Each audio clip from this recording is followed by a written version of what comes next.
Assalamualaikum warahmatullahi wabarakatuh.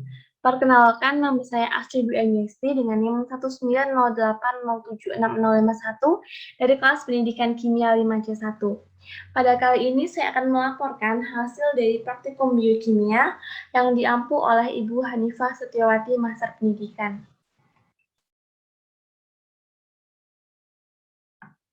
Pada praktikum biokimia yang dilakukan kali ini adalah mengenai aktivitas enzim alfa amilase pada saliva. Tujuan dari dilakukannya praktikum ini adalah untuk memahami beberapa faktor yang mempengaruhi aktivitas enzim alfa amilase pada saliva.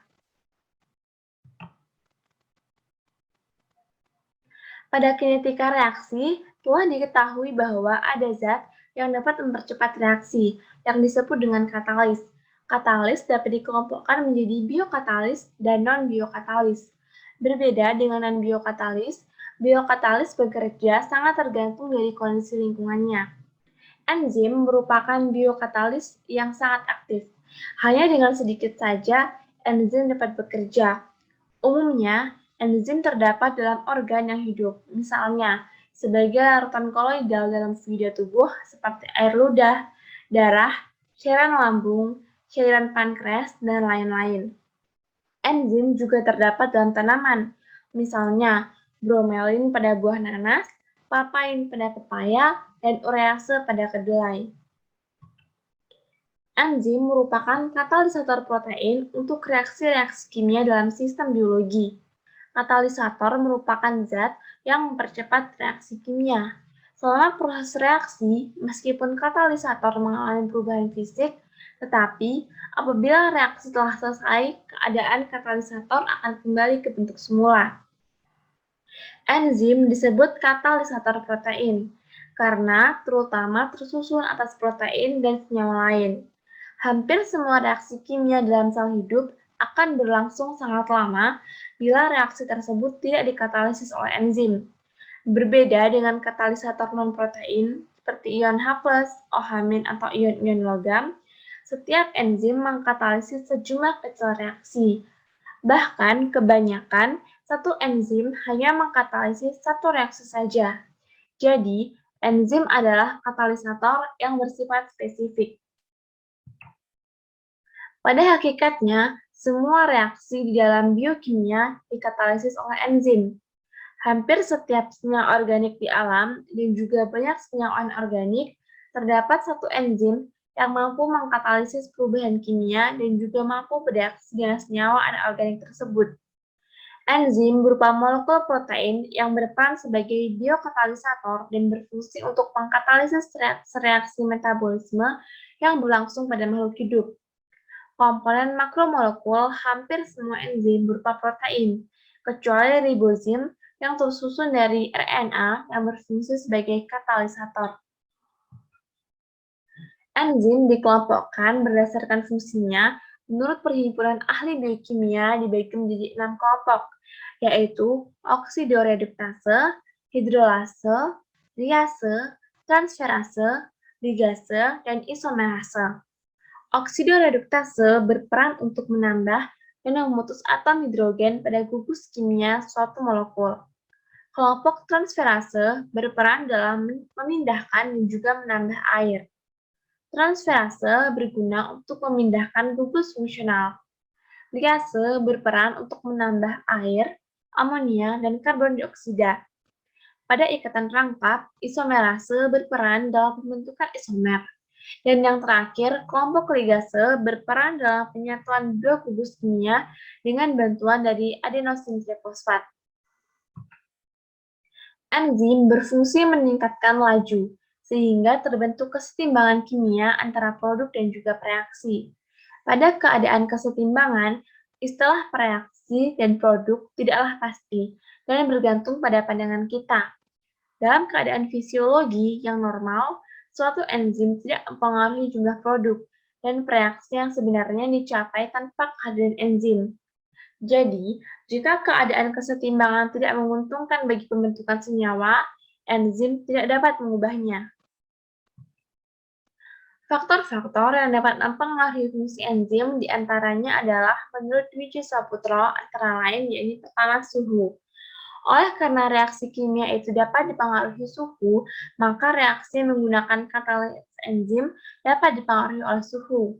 Di samping itu, karena enzim adalah suatu protein, maka kenaikan suhu dapat menyebabkan denaturasi dan bagian aktif enzim akan terganggu, sehingga konsentrasi dan juga kecepatan enzim tersebut berkurang. Yang kedua adalah pH. Umumnya, enzim aktivitas maksimum pada pH optimum, yakni lazimnya berkisar antara pH 4,5 sampai 8. Pada pH yang terlalu tinggi atau terlalu rendah, umumnya enzim dinonaktif secara irreversibel karena terjadi denaturasi protein.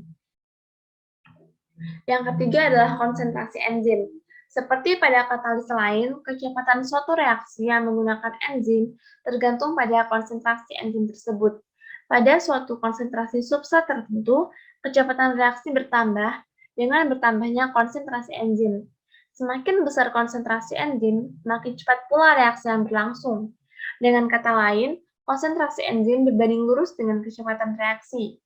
Lalu yang keempat, faktornya adalah konsentrasi substrat. Apabila jumlah enzim dalam keadaan tetap, kecepatan reaksi akan meningkat dengan adanya peningkatan konsentrasi substrat. Namun, pada saat sisi aktif semua enzim bekerja, penambahan substrat tidak dapat meningkatkan kecepatan reaksi enzim lebih lanjut. Kondisi ini disebut konsentrasi substrat pada titik jenuh atau disebut dengan kecepatan reaksi telah mencapai maksimum. Yang kelima adalah zat-zat penghambat. Hambatan atau inhibisi suatu reaksi akan berpengaruh terhadap penggabungan substrat pada bagian aktif yang mengalami hambatan. Suatu enzim hanya dapat bekerja spesifik pada suatu substrat untuk suatu perubahan tertentu. Misalnya, sukrase akan menguraikan rafinosa menjadi melibiosa dan juga fruktosa. Sedangkan oleh emulsin, rafinosa tersebut akan terurai menjadi sukrosa dan juga galaktosa. Amilase sendiri merupakan enzim yang paling penting dan keberadaannya paling besar. Pada bidang bioteknologi, enzim ini diperjualbelikan sebanyak 25% dari total enzim yang lainnya. Amilase merupakan enzim yang mengkatalisis hidrolisis dari alpha-1,4-glikosidik polisakarida untuk menghasilkan dekstrin, oligosakarida, maltosa, dan juga D-glukosa.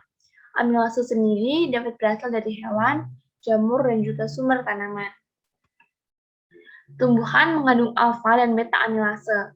Hewan memiliki hanya alfa amilase yang dijumpai dalam cairan pankreas dan juga pada manusia dan beberapa spesies lain dapat ditemukan dalam ludah. Amilase memotong rantai polisakarida yang panjang, menghasilkan campuran glukosa dan maltosa. Amilase merupakan polisakarida yang terdiri dari molekul glukosa yang saling berikatan membentuk rantai lurus. Dalam air, amilosa bereaksi dengan iodin memberikan warna biru yang khas. Pada manusia, alfa-amilase pada ludah dan pankreas berguna dalam hidrolisis pati yang terkandung dalam makanan dalam bentuk oligosakarida, di mana dalam perubahan tersebut dapat dihidrolisis oleh disakarida atau trisakarida dalam jumlah kecil.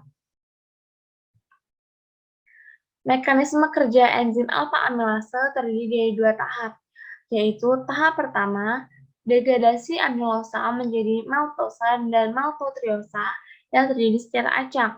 Degradasi ini terjadi sangat cepat dan diikuti dengan menurunnya viskositas dengan cepat. Tahap kedua terjadi pembentukan glukosa dan maltosa sebagai hasil akhir dan tidak acak. Enzim amilase dapat diperoleh dari sekresi air liur atau saliva. Saliva merupakan suatu cairan oral yang kompleks dan tidak berwarna, yang terdiri atas campuran sekresi dari kelenjar ludah besar dan kecil yang ada pada mukosa oral. Saliva dapat disebut juga kelenjar ludah atau kelenjar air liur. Saliva merupakan hasil sekret kelenjar yang penting bagi tubuh. Saliva sendiri terdiri dari 99,5% air dan 0,5% protein, glikoprotein, dan elektrolit. Protein yang terpenting dalam dari saliva tersebut antara lain yaitu amilase, mukus, dan lisozim. yang berperan penting dalam fungsi saliva.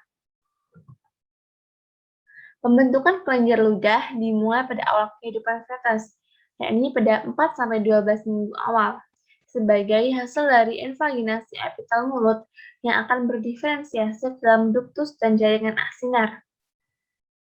Saliva memiliki beberapa fungsi, yaitu melicinkan dan membasahi rongga mulut, sehingga membantu proses mengunyah dan menelan makanan, membasahi dan melembutkan makanan menjadi bahan setengah cair ataupun cair, sehingga mudah ditelan dan dirasakan, membersihkan rongga mulut dari sisa-sisa makanan dan kuman, mempunyai aktivitas antibakterial dan sistem buffer, membantu proses pencernaan makanan melalui aktivitas enzim ptyalin atau amilase ludah dan lipase ludah, berpartisipasi dalam proses pembekuan dan penyembuhan luka karena terdapat faktor pembekuan darah dan epidermal growth factor pada saliva.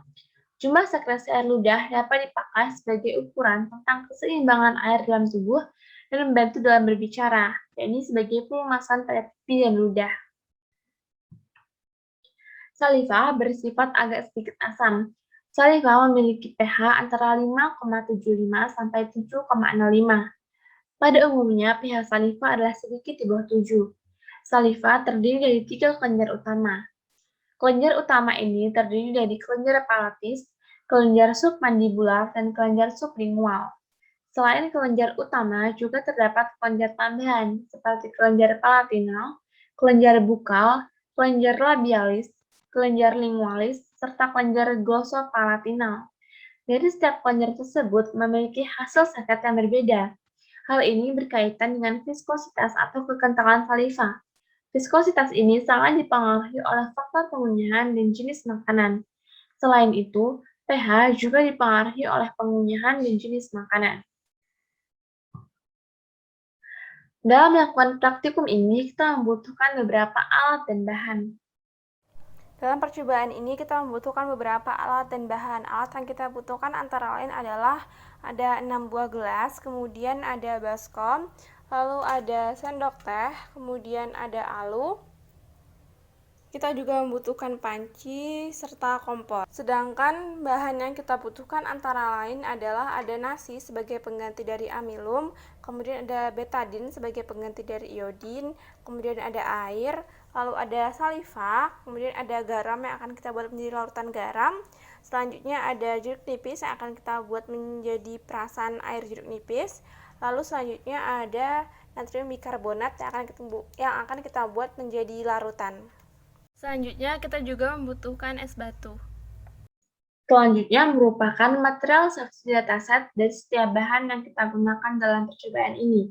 Yang pertama ada nasi atau amilum, memiliki bentuk padat, berwarna putih, tidak berbau, memiliki pH 6,0 sampai 7,5 pada 20 gram per liter pada 20 derajat Celcius, larutan dalam air yakni 50 gram per liter pada 90 derajat Celcius. Selanjutnya adalah air yang memiliki rumus kimia H2O, tidak berwarna, berbentuk cairan, memiliki titik didih yakni pada 100 derajat Celcius, memiliki titik lebur pada 0 derajat Celcius, sedangkan bahayanya yakni tidak ada bahaya yang ditimbulkan. Dan selanjutnya adalah iodin yang memiliki titik laleh yakni 114 derajat Celcius, titik didih yakni 185 derajat Celcius, massa molar yakni 253,8 gram per mol, memiliki tekanan uap yakni sebesar 0,41 hektopascal pada 25 derajat Celcius, kelarutan dalam air yakni sebesar 0,3 gram per liter pada 20 derajat Celcius, sedangkan bahayanya ini berupa beracun dan toksik. Dan selanjutnya adalah baking soda yang memiliki rumus kimia Na2CO3, memiliki warna putih, berbentuk padatan dan tidak berbau, memiliki titik lebur 853 derajat Celcius pada bentuk anhidrat, sedangkan larutannya sendiri yakni tidak larut dalam etanol dan aseton, larut dalam gliserol dan juga dimetil formamida. Dan selanjutnya adalah NaCl atau garam dapur, berbentuk padat, berwarna putih tidak berwarna, memiliki titik lebur sebesar 801 derajat Celcius, memiliki titik didih yakni 1461 derajat Celcius pada 1013 hektopascal, dan memiliki pH 4,5 sampai 7,0 pada 100 gram per liter setiap 20 Celcius. Berikut merupakan langkah kerja dari kasus praktikum yang akan kita lakukan.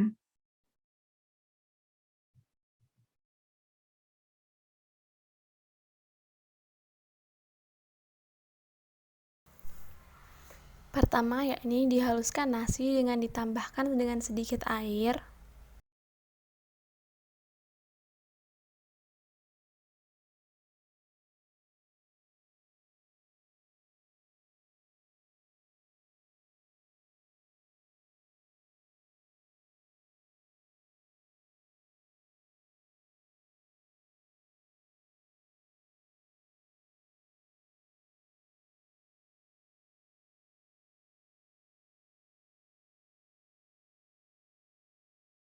Langkah kedua yakni dimasukkan 1 sendok teh atau 5 ml nasi pada masing-masing gelas.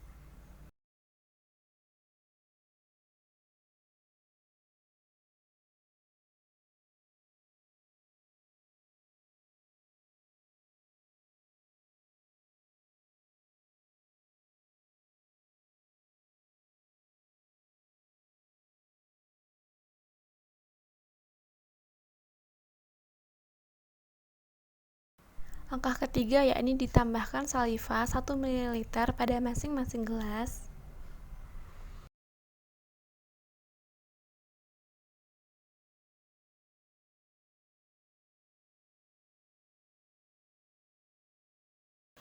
Langkah keempat adalah meletakkan gelas 1 pada suhu ruang, gelas 2 pada air dingin, dan gelas 3 diletakkan pada air panas.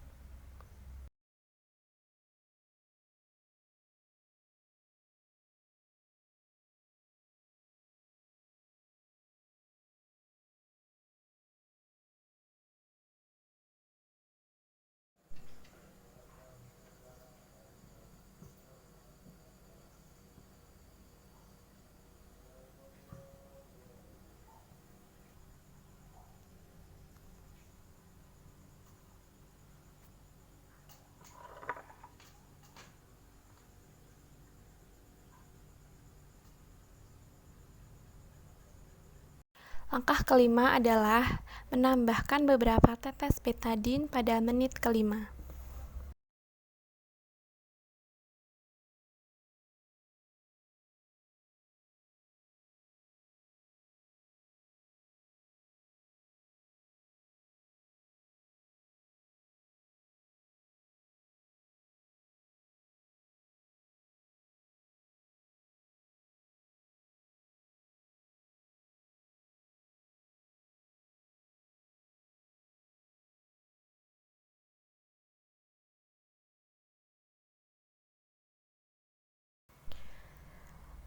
Langkah keenam adalah larutan atau campuran tersebut kemudian dihomogenkan dan diamati perubahan warna setelah 20 menit.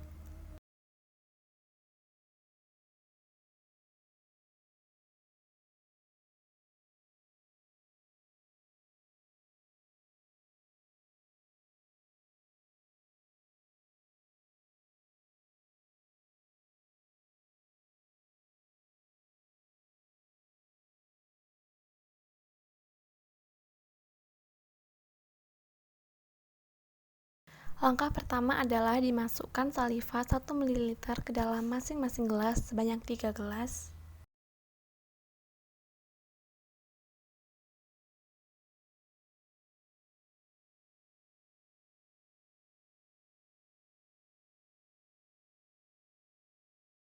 Langkah kedua adalah ditambahkan air jeruk nipis pada gelas 1, larutan garam pada gelas 2, dan larutan baking soda pada gelas 3, masing-masing yakni sebanyak 1 sendok teh atau 5 ml.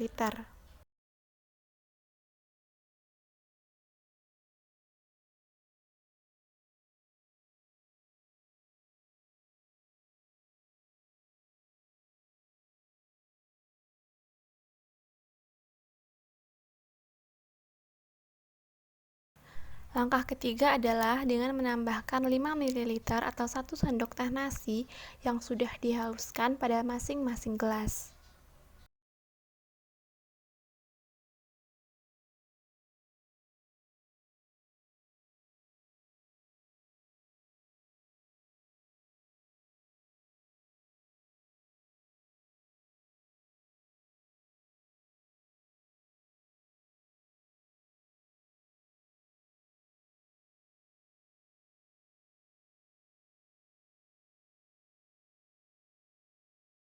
Langkah keempat adalah diaduk dan ditambahkan beberapa tetes betadin pada tiap-tiap gelas.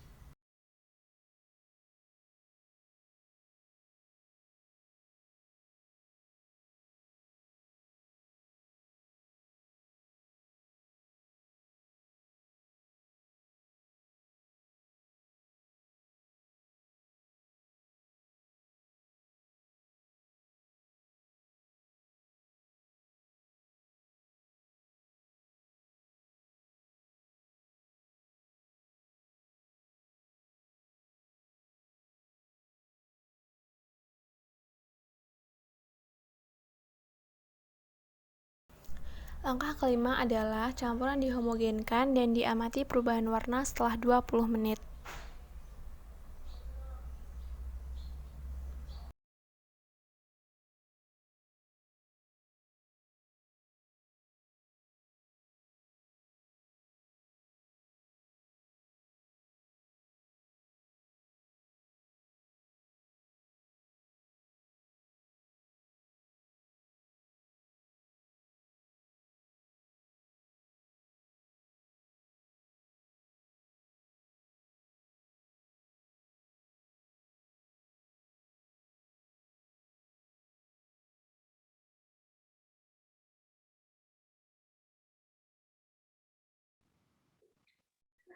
Baik, berikutnya merupakan tabel pengamatan dari pengaruh suhu.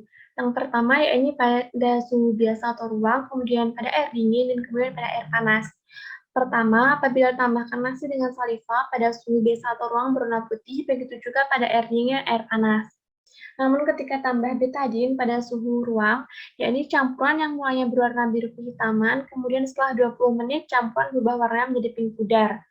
Kemudian pada air dingin, campuran yang berubah warna menjadi biru kehitaman, setelah 20 menit didiamkan, cairan dari campuran berwarna masih tetap. Kemudian yang ketiga pada air panas, yakni campuran awalnya berwarna biru agak kehitaman, kemudian setelah 20 menit berubah warna menjadi putih keruh.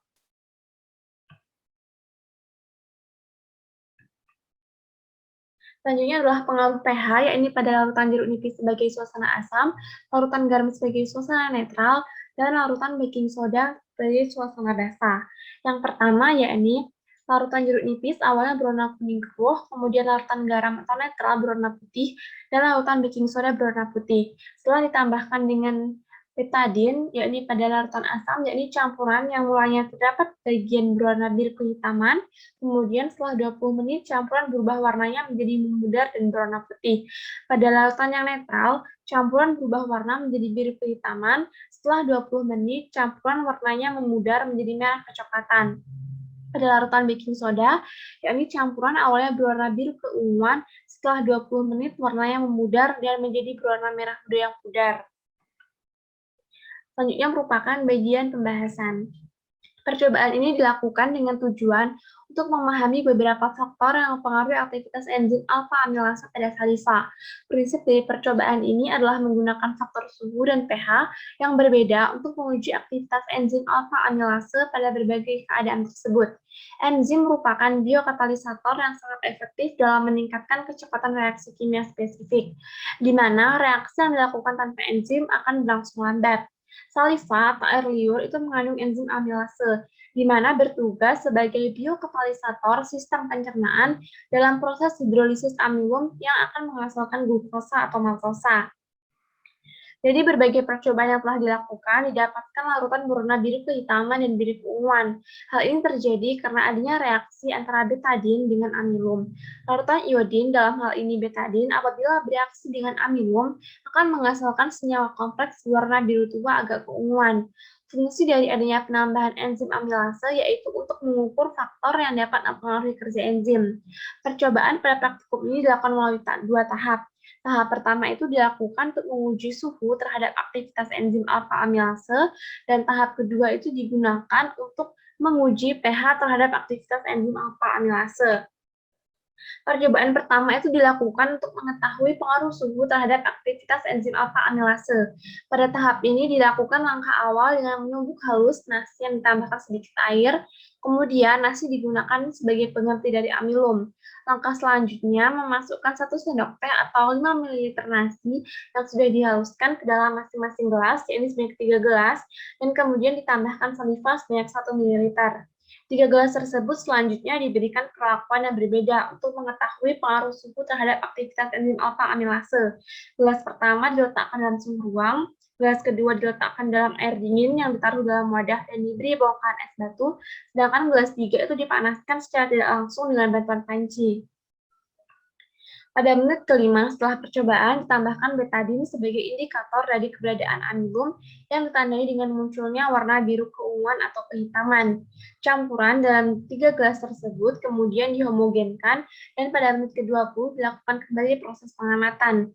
Pada gelas pertama dengan perlakuan pada suhu ruang, campuran yang awalnya berwarna biru kehitaman yang menandakan adanya keberadaan amilum. Kemudian setelah 20 menit, campuran berubah warnanya menjadi pink pudar. Amilosa yang berikatan dengan iodin akan menghasilkan warna biru, dan amilopektin yang berikatan dengan iodin akan memberikan warna ungu.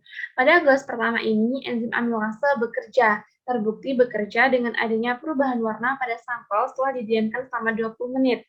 Hal ini terjadi karena enzim amilase bekerja untuk mengubah amilum menjadi glukosa. Pada gelas kedua, dengan perlakuan pada suhu dingin, campuran berubah warna menjadi biru kehitaman. Setelah 20 menit, campuran warnanya masih tetap. Aktivitas kerja enzim amilase pada suhu dingin sedikit melambat. Dalam hal ini, enzim tidak benar-benar rusak, namun efektivitasnya berkurang. Setelah didiamkan selama lebih dari 20 menit, warna pada sampel gelas 2 perlahan memudar. Pada gelas ketiga, dengan perlakuan pada suhu panas, campuran awalnya berwarna biru agak kehitaman. Kemudian setelah didiamkan selama 20 menit, berubah warna menjadi putih keruh.